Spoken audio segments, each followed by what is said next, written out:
Allez, c'est parti, on se retrouve aujourd'hui pour faire ce tuto. Donc, l'eau avec des reflets.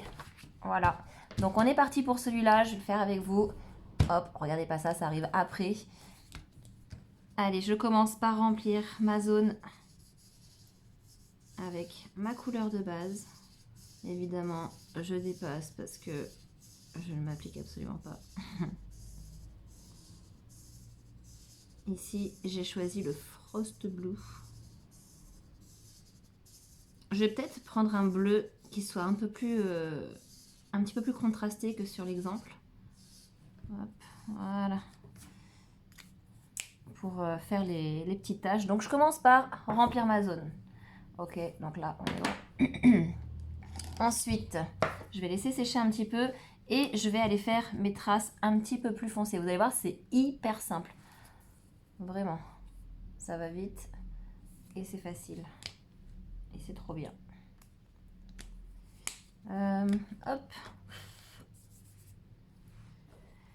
J'ai pris Indian Blue pour faire mes traces. Mais comment on appelle ça?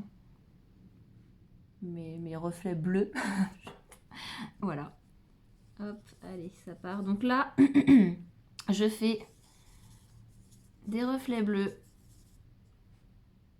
petits, un peu plus gros. Hop. Il n'y a pas de logique, ok? C'est vraiment, on les met comme ça, au pif. Parce que de toute façon, on va venir repasser par-dessus avec le crayon acrylique blanc.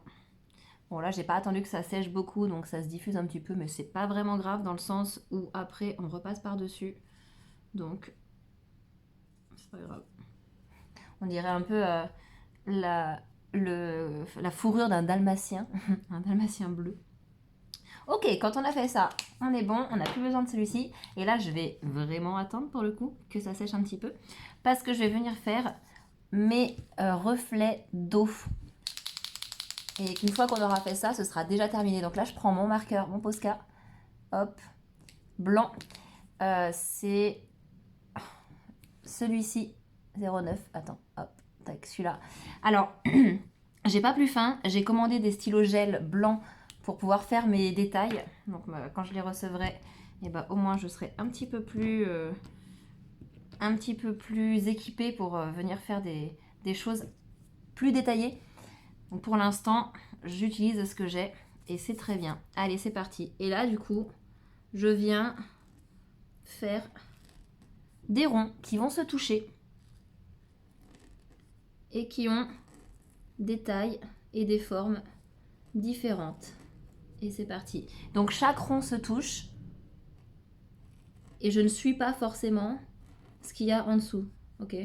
Donc en fait, ça va passer par-dessus et ça va faire un effet de profondeur et de mélange. Voilà, j'en fais des gros, j'en fais des petits.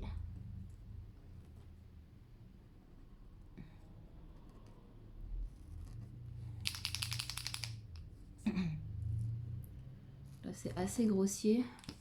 Je trouve vraiment que le Posca est pas ouf hein, pour repasser par-dessus. Ça accroche vachement la feuille.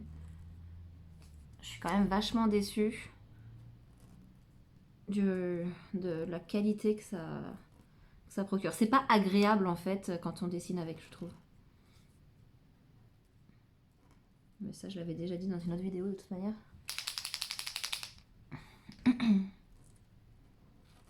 Hop. Bon là, j'ai pas attendu que ce soit complètement sec du coup. C'est vrai que le bleu, enfin le Posca est pas complètement opaque sur le bleu foncé.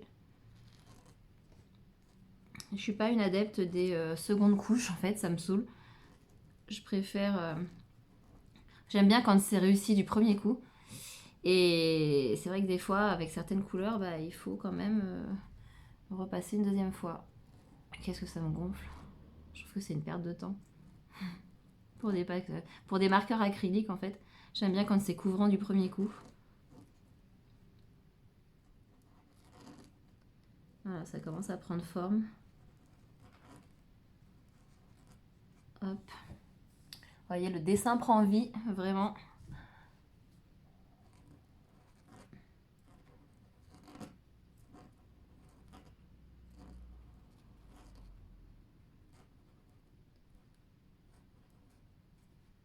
Alors, c'est vrai que ce motif-là, ça fait très vue du haut. Vous voyez ce que je veux dire?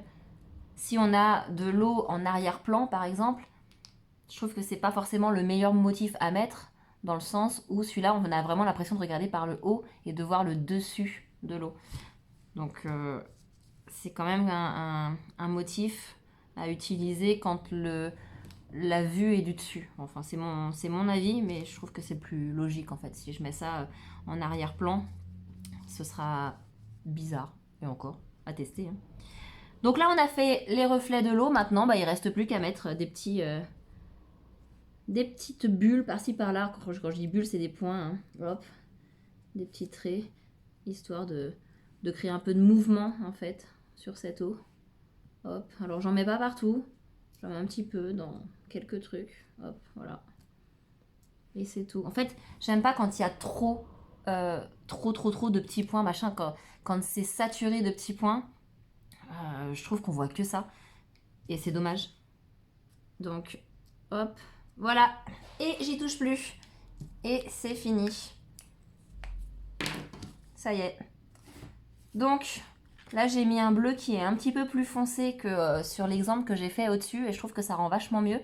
Après, ça dépend. Hein, c'est les goûts et les couleurs. Donc, voilà notre reflet d'eau. Ça rend super bien. J'adore. Et je trouve que le blanc ressort même mieux avec du bleu qui est un peu plus foncé. Voilà, voilà. On se retrouve sur une prochaine vidéo pour faire l'effet gelé des fenêtres. Il y aura un effet galaxie qui arrive. Bref, il y a plein de trucs qui arrivent. En tout cas, c'est fini pour celle-là. Dites-moi si vous l'avez fait, si vous avez réussi et ce que ça donne. Allez, on se retrouve juste après.